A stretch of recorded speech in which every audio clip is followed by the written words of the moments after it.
అందరికీ నమస్కారం అమ్మ.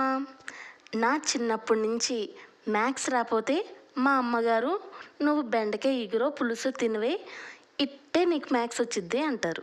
అదే పెద్దవాళ్ళకి కాళ్ళలో గుజ్జు అరిగిపోతే చాందమ్ముల పులుసు తిను, ఇట్టే నీకు గుజ్జు అనేది ఫామ్ అయ్యిద్ది అంటారు. అది నిజమేనా? అయితే నేను ఇంజనీరింగ్ పాస్ అయ్యాను. అయితే ఈ బెండకాయ వల్ల లేదంటే నా చదువు వల్ల. మరి అలాంటప్పుడు ఈ చాందప్పులు తింటే పెద్దవాళ్ళకి మోకాలు నొప్పులు తగ్గుతాయేమో. మరి నేను ఇంజనీరింగ్ పాస్ అయ్యాను, అలాగే ఇది తింటే ఆ పెద్దవాళ్ళు కూడా కొంచెం రిలీఫ్ అవుతారేమో. సరే చేద్దాం మరి వాళ్ళ కోసం. ఈ చాందంపుల్ని ఒక బౌల్లో వేసుకోండి. ఇలాగా మనకి చాందంపులు ఎక్కువగా దురదగా ఉంటాయి. ఏంటంటే మనం ఒలిచేటప్పుడు కొద్దిగా పసుపు, కొద్దిగా సాల్ట్ వేసుకుంటే కొంచెం మనకి దురద అనేది తగ్గిద్ది.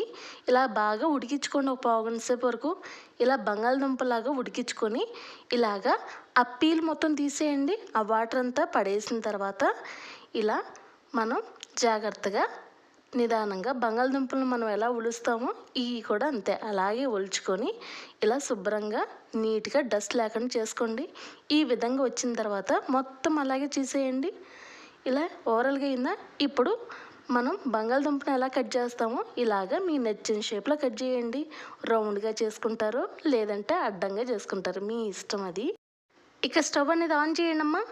ఇక మనం ఒక కళాయి పెట్టుకొని 3 టేబుల్ స్పూన్ నూనె వేసుకొని ఇప్పుడు ఉప్పు చేపలు శుభ్రంగా వాష్ చేసుకొని ఇలాగా ఆ నూనెలో నిదానంగా ఒకటి తర్వాత ఒకటి వేసుకొని ఇలా రెండు వైపులా వేయించుకోండి అమ్మా. ఇలా కొంచెం గోల్డ్ కలర్ రావాలమ్మా. ఒక 5 నిమిషాల వరకు ఇలా కలుపుకుంటూ ఉండండి. మీరు పచ్చిగా ఉన్నప్పుడు తీసేస్తే మీరు ఇంత కష్టపడినా కూడా కూర అంతా ఫ్లాప్ అయిపోద్ది. చక్కగా ఈ కలర్లో వచ్చిన తర్వాత కూర మాత్రం ఎరగదీసిద్దమ్మా. సరేనా? ఈ విధంగా రాగానే మీరు ఇమీడియట్గా తీసేయండి, వేరే ప్లేట్లో పెట్టుకోండి.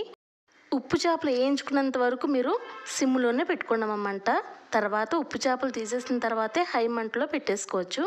ఒక పెద్ద సైజు ఉల్లిపాయ, 2 పచ్చిమిరపకాయలు 2 నిమిషాలు వేగిన తర్వాత 2 టమాటాలు, టేస్ట్ తగ్గట్టు సాల్ట్. ఈ లోపల ఇది మగ్గుతూ ఉండగా మీరు చింతపండు అనేది చూసారా, ఇంత నొక్కితే ఇంతే వచ్చింది. మీరు పులుపు ఎంత తినగలరో అంతవరకు ఇలాగా వాటర్లో నానబెట్టుకోండి అమ్మా. ఇప్పుడు మనకి టమాటాలు కూడా మగ్గిపోయినాయి కదా. ఇప్పుడు 1/2 టేబుల్ స్పూన్ పసుపు, 1.5 టేబుల్ స్పూన్ కారం వేసుకొని 2 నిమిషాలు వేగిన తర్వాతే ఇక ఆ చింతపండులో ఉన్న గుజ్జు, ఆ పిప్పు రానియకుండా గుజ్జు వరకు వేసేసుకోండమ్మా.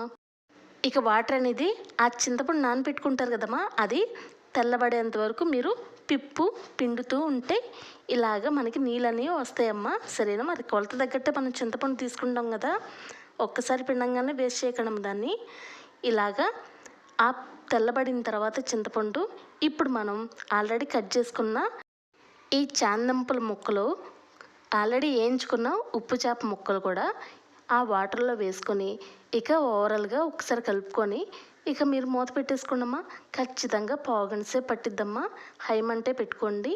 ఇలాగా ఈ విధంగా చిక్కతనం రాగానే మీరు స్టవ్ అనేది ఆఫ్ చేసుకోవచ్చమ్మా. ఏం చెక్క చూసారా ఎంత పర్ఫెక్ట్గా అయిందో. చాలా చాలా టేస్టీగా ఉండిద్ది. మీకు ఇట్టే నోట్లోకి వెళ్ళిపోద్దమ్మా. అంతా జల్లీగా ఉండిద్ది కదా, చాలా టేస్టీగా ఉండిద్ది. ఉప్పు చేప వేయగానే ఇంకొంచెం ఫ్లేవర్ పెంచేసిద్దమ్మా. సరేనా? ఇప్పుడు మనం హ్యాపీగా సర్వింగ్ బౌల్లో తీసేసుకున్నామ్మా. ఇలాగా చేసుకోగలరు కదా. మీకంతా వివరంగా అర్థమయ్యేలాగా మీకు అనుమానం ఉండి చెప్పే విధంగా చెప్తున్నాను. సరేనా? ఇలా ఎంచక్క తీసుకొని హ్యాపీగా వేడి వేడి అన్నంలో చక్కగా తినండి అమ్మా. నచ్చిందా? నచ్చితే ప్లీజ్ అమ్మా ఒక లైకు, షేరు, సబ్స్క్రైబ్. ఇంకా ఇంకా ఇంకా మంచి కంటెంట్ మీ అందరికీ మనసుకు నచ్చేలాగా ప్రతి వంటకు మీరు వీడియో చూసి ఒక్కసారి కళ్ళు మూసుకొని చేసుకోవచ్చమ్మా.